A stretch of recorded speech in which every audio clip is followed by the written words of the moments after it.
Hey guys, Amy Curtis here, and today I wanted to talk to you about a program that I just finished yesterday.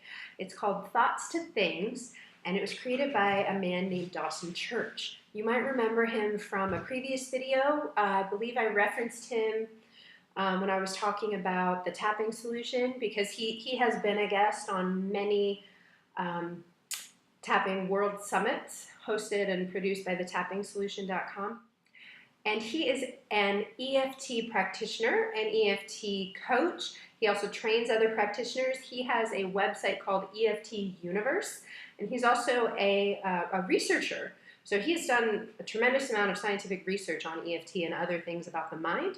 And last month, he came out with a book called Mind to Matter. And I did pre-order this book. I purchased it and I have it on my Kindle now. I do regret I have not read it yet. So many other things have been going on, but it's on my list and it's in the queue of books that I'm going to read, and I'm very excited about that. But after the launch of the book, he also launched a program called Thoughts to Things, and it was a relatively cheap program, and it was a relatively small time commitment, which is why I was willing to commit to doing it, because it only required a certain amount of time each day for 21 days. It was a typical 21-day program. It was 3 weeks long. I just finished it yesterday, and I must say that since the beginning of the program, all kinds of things have been just kind of starting to flow in a really organic, really beautiful way in my life, and so that's all positive. But a specific thing I wanted to mention, because the whole point of the program, is to inspire you to use your thoughts to manifest your own reality, to create things in your own life. And so the program basically involves three things. Every day, so for the 21 days, so each week has a meditation.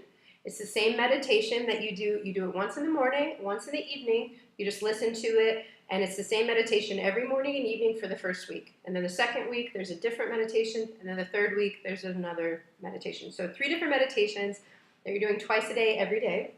So that was probably the most time-consuming part. The meditations are like 8-9 minutes, so once in the morning, once in the evening, so that's a total of, 18, less than 20 minutes total for that. And then the biggest part of the program, I'd say, would be there's also every single day, he's going to send you a different recording of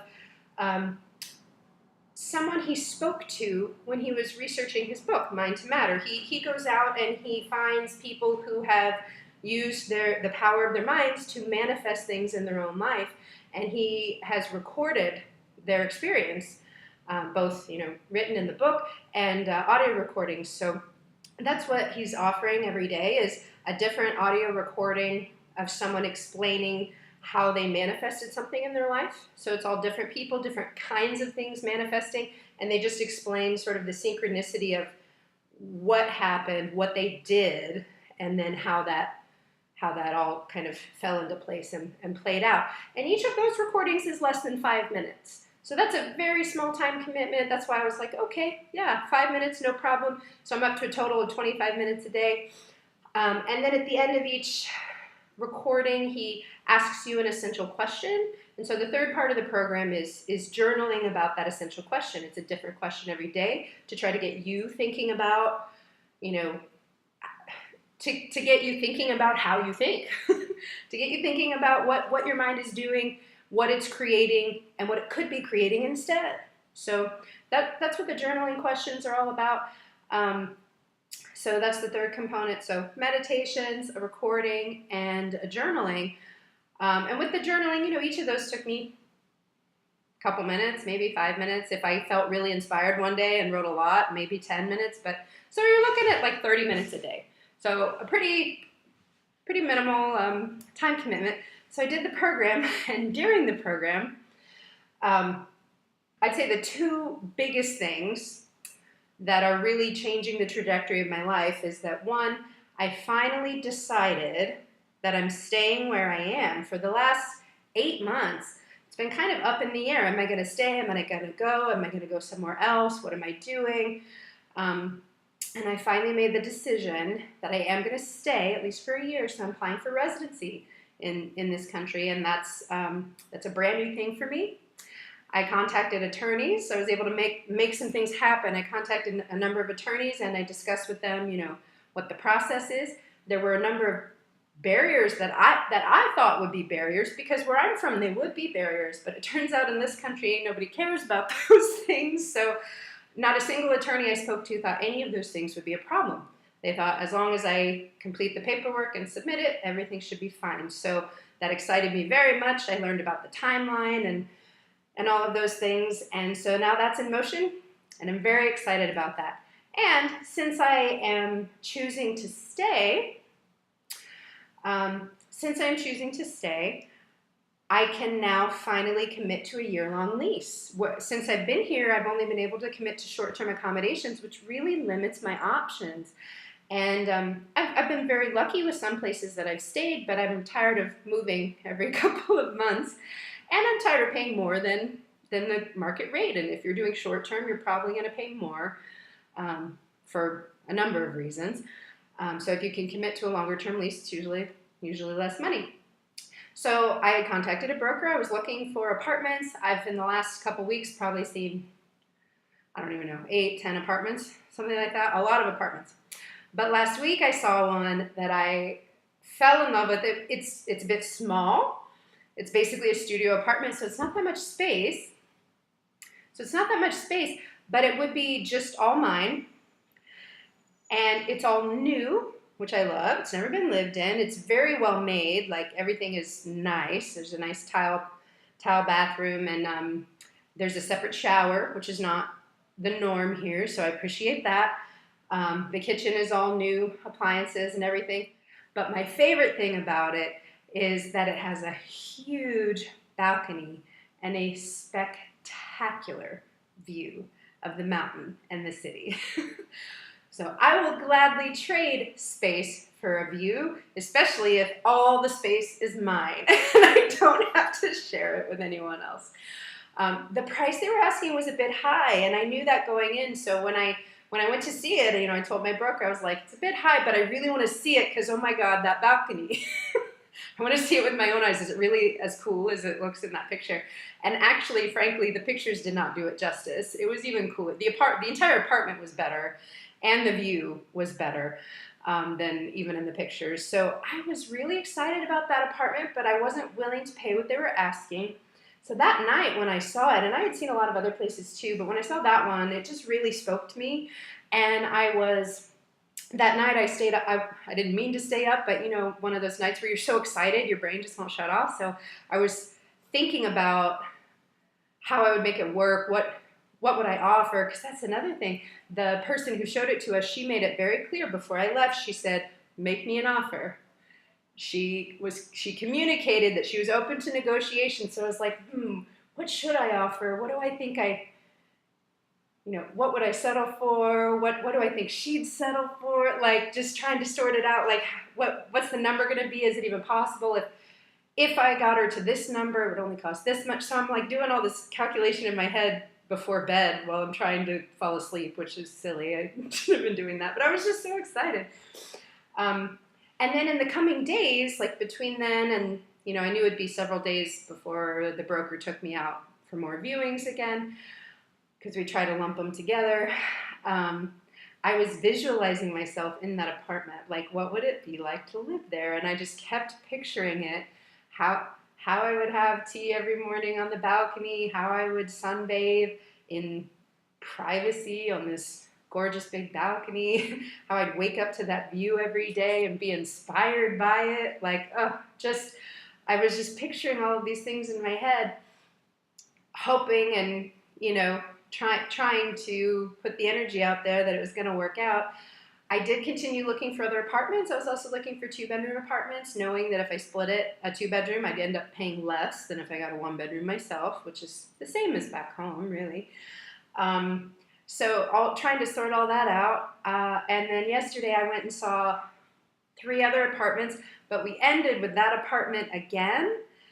And this time it was both members of the couple who owned the apartment. and we were chatting for a very long time. And it was obvious they wanted to rent it to me, and it was obvious that I wanted to rent it. It was just a really good fit. And it all just came down to the money. You know, we discussed every single detail. We'd even rearranged furniture, but we hadn't negotiated the price yet. But I knew they wanted me, and they knew I wanted it. So everybody was happy and like willing to find middle ground. And I'm absolutely delighted to report that yesterday I negotiated with the owners of that apartment, came to an agreement, and now I get to live in that space with that spectacular view for the next year. I am so excited about it. I'm actually crying right now. I'm just so happy. Almost like I can't believe it, but obviously I can. Oh, wow. Yeah, I'm so freaking excited. It's going to be great.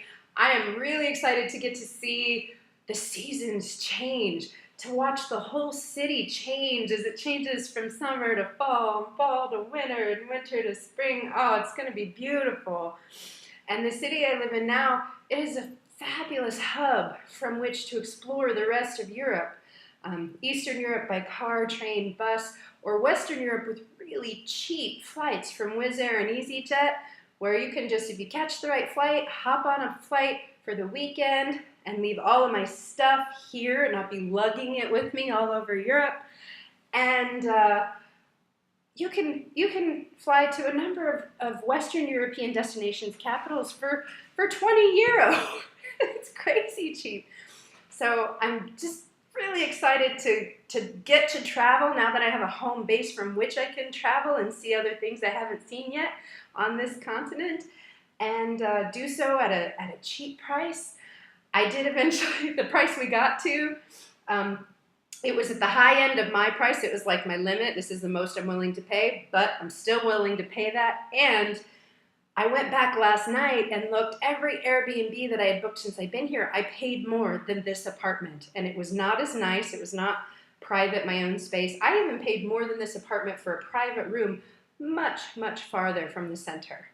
Now I'm in the center on a top floor, amazing view. The whole apartment's mine. It's to myself.